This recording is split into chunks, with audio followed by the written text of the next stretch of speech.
Hey everybody, I'm Jim Majors, atheist leader, public speaker, and host of the YouTube channel Disciple of Kairos.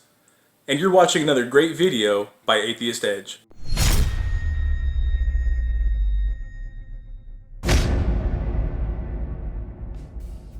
Praying 5 times a day is obligatory for Muslims. Skipping prayers is a serious offence. Muhammad ordered the homes of those who missed prayers to be set on fire and violators to be burned alive. Oh, that's pretty nasty, really. Interestingly, I think that the Christians have done more burning people at the stake. And I think the original term of being fired really meant to be, well, burn your house or something. But as an aside, I worked in Saudi Arabia for a number of years, and prayer call was 5 times a day. We used to go shopping, but we all had to be thrown out of the shopping centres just as prayer call was coming. They would all lock the doors, and most of them would head off to the local mosque for prayers, or at least a room in the shopping centre where they'd have a prayer room. And then after prayer time, they'd come and unlock everything and we'd go back to shopping again. Pretty awful in the middle of summer when it's 47 degrees and you get thrown out of the shopping centre completely, but that was a bit nasty and we tended to avoid that. The other thing we used to avoid was at shopping time, being closed for prayer. It was a bit awful when they turn off the shawarmas, or you'd call them gyros or kebabs elsewhere. They turn them off, leave the shop, but sometimes, flies would be over the nice warm meat while the flames were on. So you had to time when you're going to buy your really nice shawarmas, preferably not immediately after a prayer time. Burning people alive sounds like the things of ISIS or Torquemada, Spanish Inquisition people burning people alive. It's really awful, devaluing people as something, as objects, as something to be burned.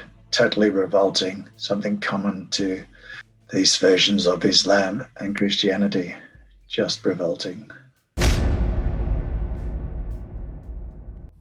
The Krishneshwar temple in India is one of the most revered locations in Hinduism. Men must enter the inner sanctum shirtless. But wait, it gets weirder. About 200 babies are thrown from the top of the temple's 50-foot tower during an annual ritual. They are caught by an outstretched piece of cloth below, held by the townspeople. At least they caught him.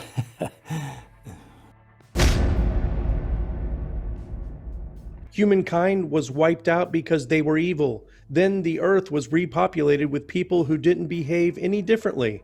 Hence, millions of people were drowned for no reason. Allah just needed a mulligan.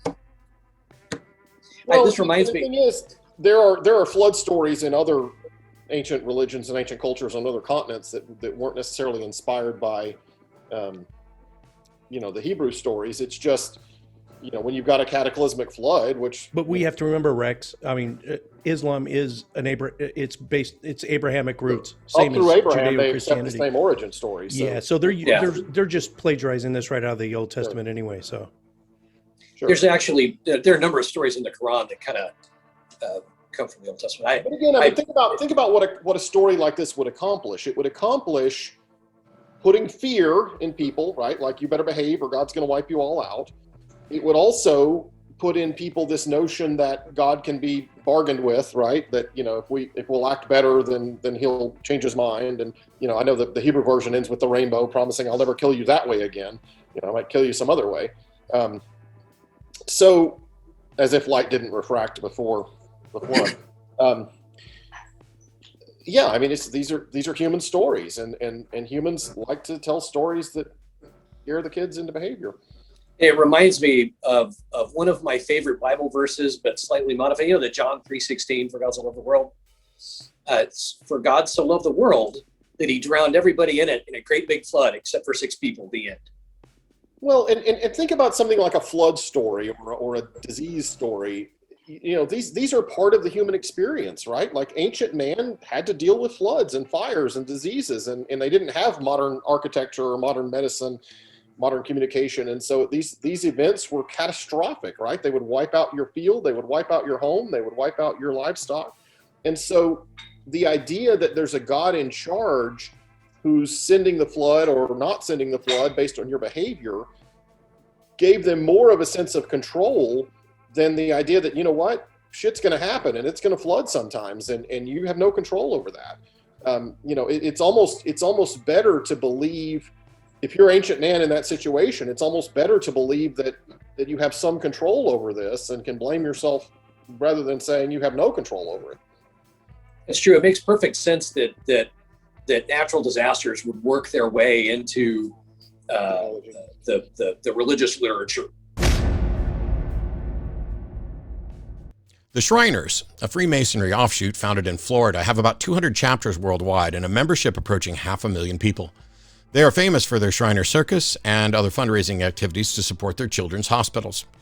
What you don't know is that only about 2% of the money raised actually goes to the hospitals. They are a $10 billion charity that pays out millions of dollars in salaries.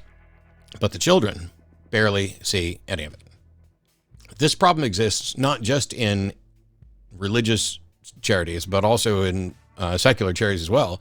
And it's why there are some watchdog organizations that will show you, for each dollar you donate, what percentage of that dollar actually gets to the cause and how much of it is expended in overhead.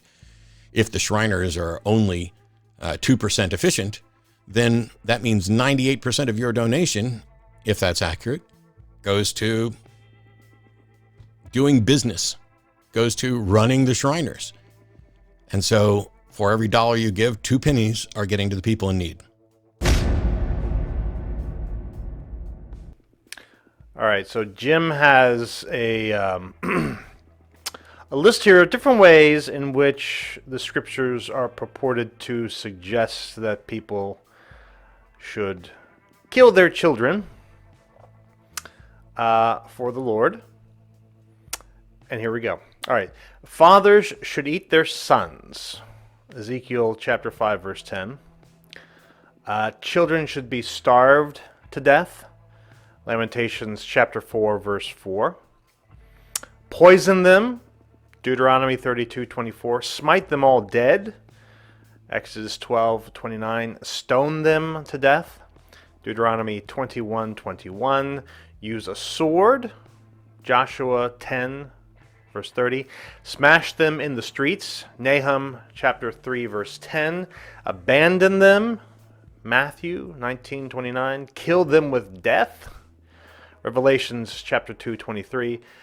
Dash them against the stones, my personal favorite. Psalm 137, verse 9. And finally, poison them. Deuteronomy 32:24. All right. Is this actually a list on murdering children for the Lord? Not exactly. There is one in this list that I think fits that definition pretty much perfectly. It's the stone them to death one from Deuteronomy. That actually is instruction on how to execute your child. So the passage in Deuteronomy, it's verses 18 through 21, says, If a man has a stubborn and rebellious son who will not obey the voice of his father or the voice of his mother, and though they discipline him, will not listen to them, then his father and his mother shall take hold of him and bring him out to the elders of the city at the gate of the place where he lives. And they shall say to the elders of the city, This our son is stubborn and rebellious. He will not obey our voice. He is a glutton and a drunkard. Then all the men of the city shall stone him to death with stones. So you shall purge the evil from your midst, and all Israel shall hear and fear. So this is a community event. This is kind of, it takes a village to a very dark and bloody place. So it says specify son. I don't know if there's dispensation for unruly or rebellious daughters as well. But yeah, that is the instruction. That is the Mosaic code for how to deal with misbehaving children, you stone them to death. And I don't know if I would call that necessarily for the Lord, but it is at the Lord's direction. It definitely is the law that the Lord has handed down, and the message is clear. This is how you get rid of evil people among you. So that really is how to kill your children the right way, according to the Bible. There's a right way and a wrong way to kill your children, according to the Bible. That's disturbing. The other ways that are mentioned here are also kind of disturbing, but they kind of fall into two different categories. There's sort of fantasizing about death and destruction that Yahweh will visit on the Hebrews themselves, the people of Judah. So this would include Ezekiel, Lamentations. Nahum is actually the enemies. So there's the death that Yahweh visits on the Hebrews, and then there's the death that Yahweh visits on the enemies. So Nahum has to deal with the enemies. I think is Nineveh technically, the Ninevites, the Assyrians. So all this death and destruction visited on children is all sort of wrapped up in the general category of either we're going to celebrate it when Yahweh finally punishes us because we've been so bad and naughty that we've worshipped other gods. We haven't been faithful to Yahweh, and so then He will kill us and kill our children, and that's an appropriate reaction to going to a different temple for some reason.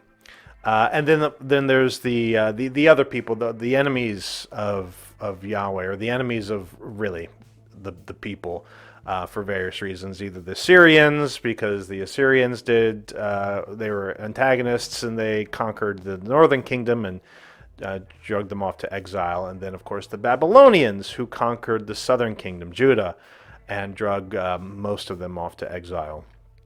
And so you get the condemnation of the Assyrians in the prophet Nahum, and then in the Psalms, Psalm 137, you have this beautiful. It's an otherwise beautiful psalm, quite frankly. It's a lament, and the end of it has a lot of death. It's just sort of imagining or fantasizing about the death of the Babylonian children as a kind of a payback, kind of a revenge.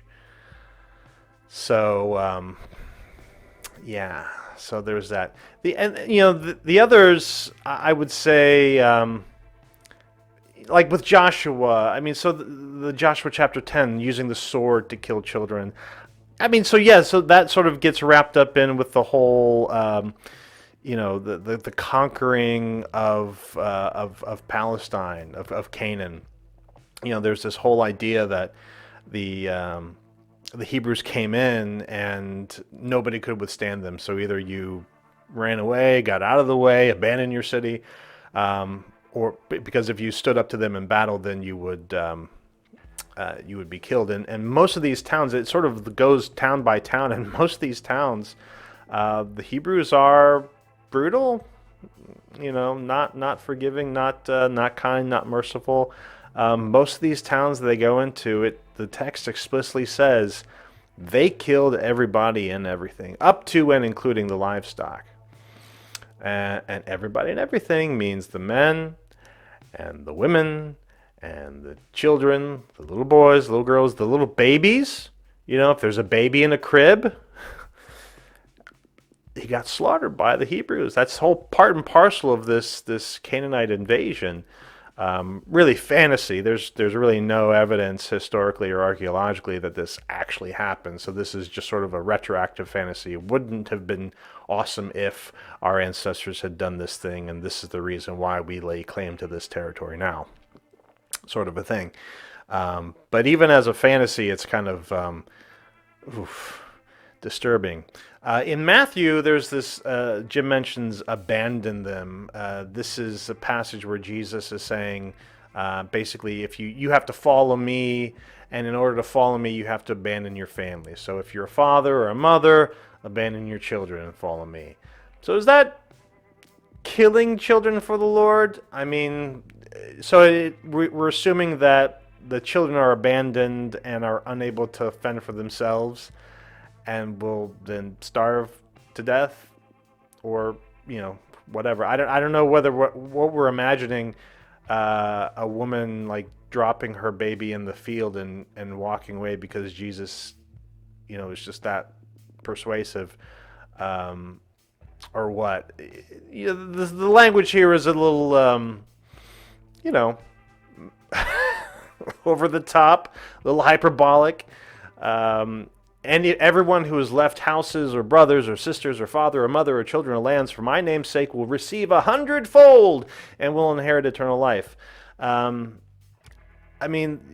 you take it literally, your parents don't matter, your brothers don't matter, your sisters don't matter, your children don't matter. So, in that context, especially when you frame it up against what's better, to have, your children taken care of, or to go to heaven. If you have to choose one, you choose heaven, right? Doesn't matter what happens to your kids, so just leave them out in the field, I guess. Kill them with death from Revelation. This is chapter 2. It's so there's this sort of catalog of all the different churches that are being sort of mentioned and written to, and one of these churches from Thyatira is apparently a bad church. They haven't done good things, and so there's this sort of prophecy that's laid into them that's kind of similar to the old prophecies about Judah and Israel, about how unfaithful they were and how all these bad things are going to happen to them. So it's really just sort of a retread or a revision of the old, sort of nasty prophecies about God's going to do bad things to you because you haven't been faithful. And so the Revelation says that the children of the people of this church are going to be struck dead by the Lord. A lot of death, a lot of reveling in death, but it actually is kind of disturbing how often the Bible talks about killing children, either killing your children because they've been naughty, or killing other people's children because they don't worship the right God. And that's pretty disturbing.